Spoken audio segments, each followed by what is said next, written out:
everybody. What's up? What's new? It's Blue. Leave it down in the comments down below because I would like to know how you guys are doing today. I just want to give you a little heads up before we jump into this video that within the next couple months, hopefully no more than a year, I will be improving the sound quality as well as the video quality overall, which does include the lighting. So without further ado, we're going to jump right into the video.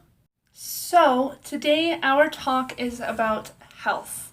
Now, I know that I have been pretty MIA over the last little while, which for that I do apologize. I'm so sorry, guys. I really didn't mean to. I've just been very ill, very busy, and I am currently trying to get the health aspect of things under control. Now, the biggest thing that has really put a dawn onto me is the hospital trips, which we will jump into first. Hospitals. Who on earth loves hospitals? I know I don't. So, from Thursday to Sunday last week, I had endured 3 hospital trips. Wasn't the best experience because they didn't come to the conclusion as to exactly what was going on in all 3 times that I was there, which didn't make me happy. I actually had to go through my doctor to get the testing done that I know needs to be done to figure out what's going on with my body and why my heart is doing this, which is what led me to go to the hospital, is my heart. I have very bad heart conditions. I have hypertrophic cardiomyopathy. I have a dilated aorta, which we will discuss in the next part of this video. I have pectus excavatum, which compresses my heart and pushes it off to the side, which I will see if I can find a picture, and if I can find a picture, I will input it here right now. But if I can't find a picture, then it's obviously not there. So if it is there, which I'm hoping it is, as you can see, I kind of put a circle around where my heart's actually being pushed to. So this isn't an MRI. So basically, what's happening is they're taking the MRI from the top. So the top part is my chest. The back part is my back, or the bottom part's my back, sorry. And with this, you can see that my heart is actually being pushed down and pushed off to the right side. So my heart's not on my left side fully. You can still feel my heart beating on that side, but it is in all essentiality not on that side. It is just in the middle and on the right side. Whereas your heart is supposed to be right in the middle of your chest. It's supposed to take up probably about like this much of your chest. Right in this part. So from here, right to the middle, and then like right in here. And then your lungs. But my heart is from here to about here. So that's not right. That's all wonky. And basically, like, there are people out there that are born with pigeon chest, where it starts off as a barrel chest and then it starts to protrude. So it looks like you have a beak on your chest. And then there's others that will actually be born with a barrel chest, but instead of it peeking out, it sinks in. And that's what mine did. My sternum fell in and it didn't want to stay out the way it was supposed to. So that's one of the other issues that's going on with my heart, which I am currently hoping that I can get it fixed.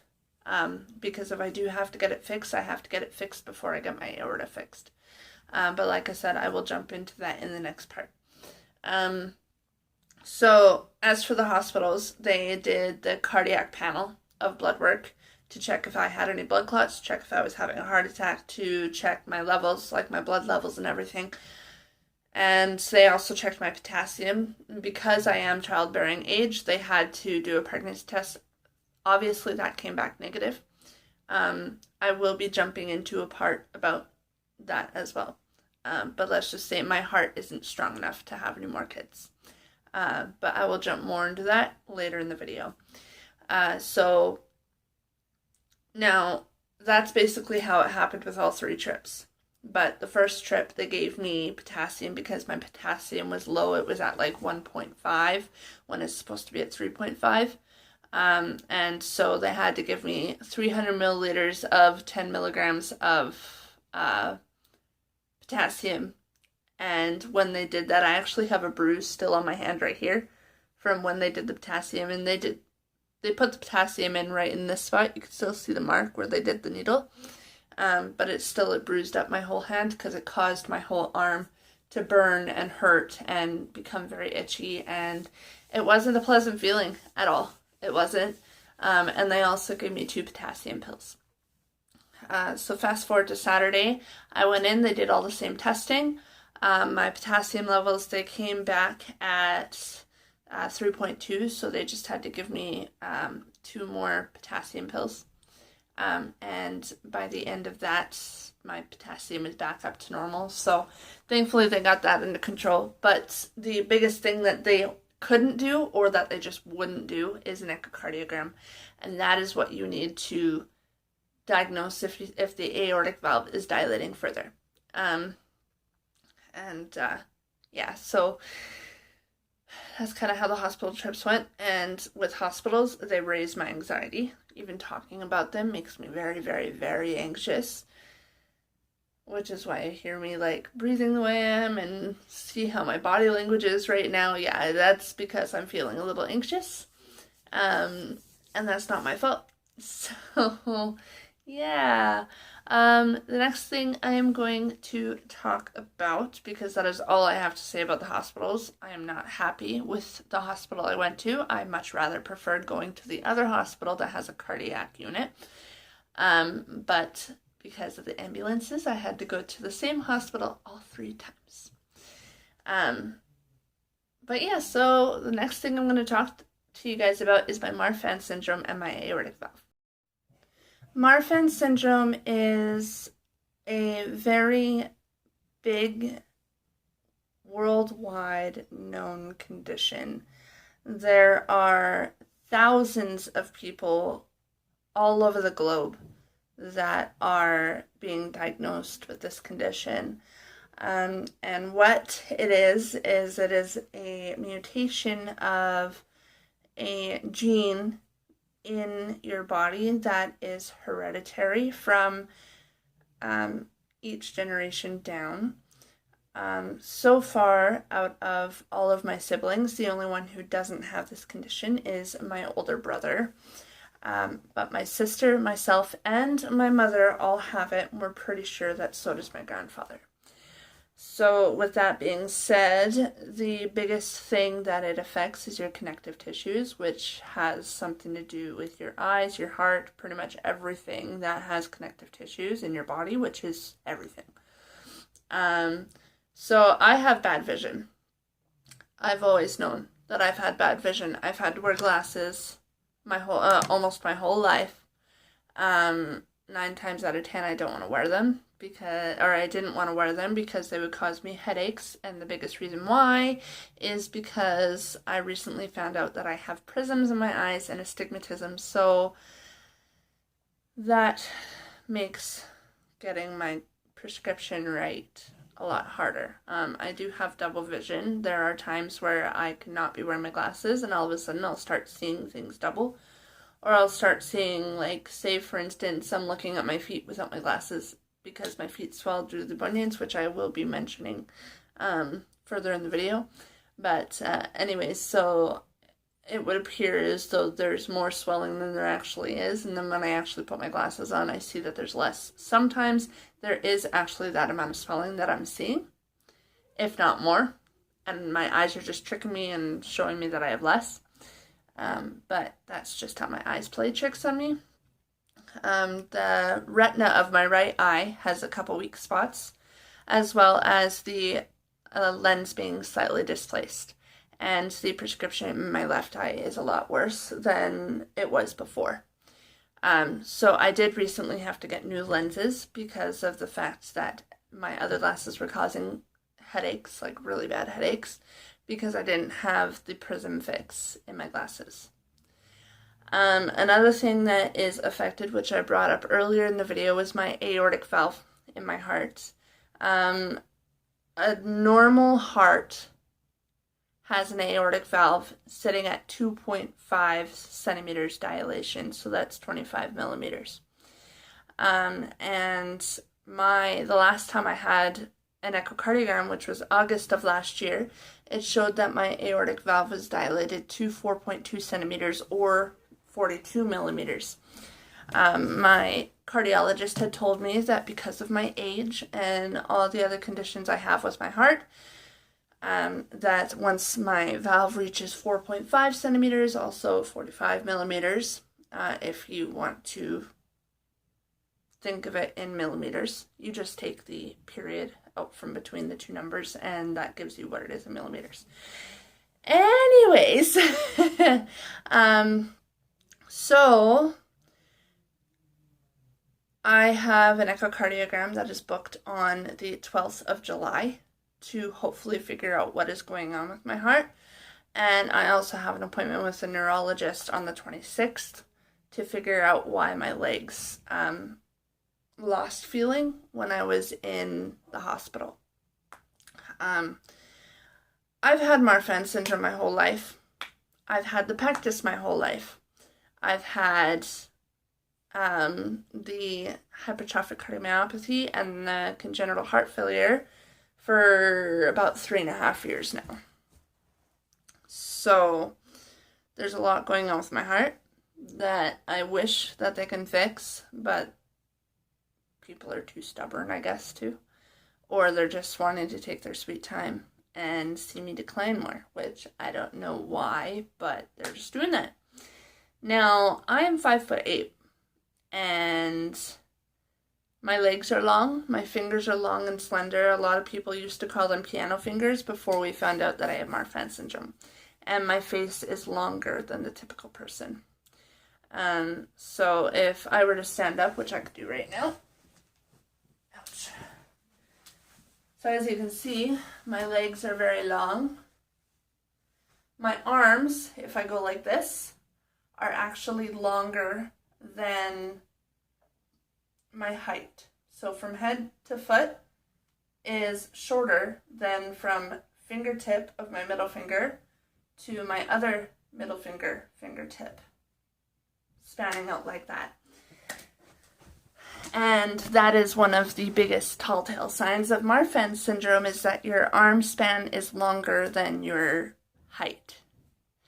And so that's the biggest reason why they tested me for Marfan syndrome. So the next thing I'm going to go into is the female surgical procedure, which is the hysterectomy. I'm going to go into that next. So please stay tuned and I will see you in a few. Okay, so due to my heart being in the shape that it is, I've been advised by both my cardiologist and my OBGYN that it is best to avoid getting pregnant at all costs. I was given two options, and that was either the Mirena IUD or a hysterectomy. And right from the get-go, I wanted the hysterectomy. But my old OBGYN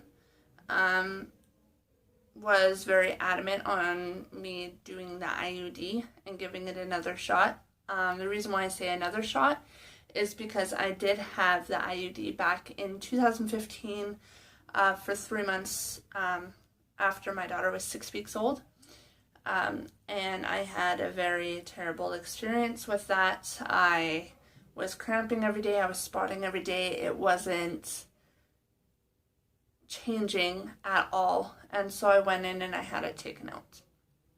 Now, the thing that I didn't find out until about November or October of last year, is that I have polycystic ovarian syndrome, which started in my left ovary and transferred over to my right.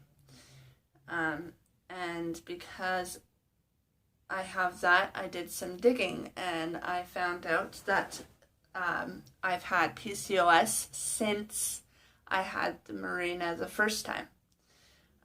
So I didn't sue anybody because there are people out there who have a fabulous experience with the Mirena, which if you have a fabulous experience with it, good on you. But I'm one of the people that have the really terrible experiences with it. And the reason why I say experiences is because my second time having it was even worse. I mean, I didn't have the spotting and the cramping constantly for the 3 months, for 3 months or whatever. I didn't even have the IUD for 3 months. I had it for maybe a month and a half, and that was it. The reason why is because I had the normal spotting for the first couple days, because my cervix was irritated and stuff like that. So I had a bit of spotting, a little bit of cramping for the first day or two, and that went away, and then it was just a spotting for a little bit longer, and then that went away. Then my period started on a normal day, which was April 25th at the time, and it started off very heavy, which it normally doesn't. It normally starts off spotting and picks up from there. But no, it was heavy the whole time. The normal 6 days that my period lasts went by. It came and went like a Christmas feast comes and goes. And so it didn't stop after my period was supposed to stop. So I went to the doctor at about, I went to my OBGYN about 14 days into the bleeding because it didn't stop. But originally I did go to my family doctor and they just told me to give it a little bit longer and it would stop. It didn't stop, so I went into my OBGYN at 14 days into it. Still heavy. Still not showing any signs of stopping. And he told me, just give it a little bit longer. Like, he checked it and everything, said that the strings were wrapped around the cervix, this, that, the other thing, everything was doing good. All hunky-dory, from what he said. Yeah, so the bleeding still went on, and 20 days into the bleeding, I actually went to a different OBGYN because I was tired of my OBGYN saying, well, it's going to stop. You just got to give it time. Your lining was thicker, this, that, the other thing, whatever. That's not the point. The point is that I was still bleeding and it was still heavy and it wasn't stopping. So the OBGYN that I went to took the IUD out right then and there. She said something's not right. And she gave me a medication. It was, what's the name? Tranexamic acid. And I started on 500 milligrams and it didn't stop. And so I ended up going to the hospital because of the fact that I felt like my iron was low because, I was losing so much blood and I was feeling terrible. So, they checked everything that was going on and they were like, well, this bleeding's not going to stop unless we pick up the dose. So they picked it up to 26, or not 26, sorry, that's how long it was bleeding, to 1 milligram, or 1 gram, sorry. And so I started taking 1 gram a day and it's finally stopped. After 26 days, it finally stopped. So now my only option is the hysterectomy, which is the option that I wanted to go with in the first place. So that surgery, or that appointment with that surgeon, is booked for the 4th of July, which is coming up very soon, and I'm very happy for. Yeah, hopefully we can get the surgery done this upcoming month. I'm going to be really happy if we can. So, next thing, and I believe it's the final thing that we are going to jump into before we start talking about Petal being my service dog, is my bunions. Bunions. They're not fun.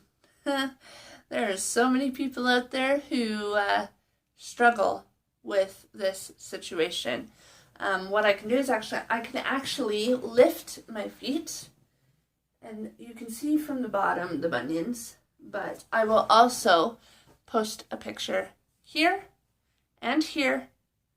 One of the sides will be my left foot and the other side will be my right foot from the top, so you can actually see them properly.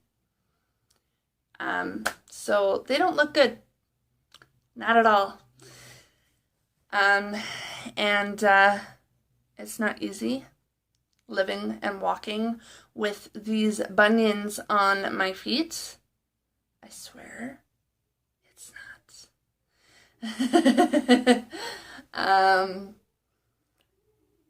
I'm in constant chronic pain.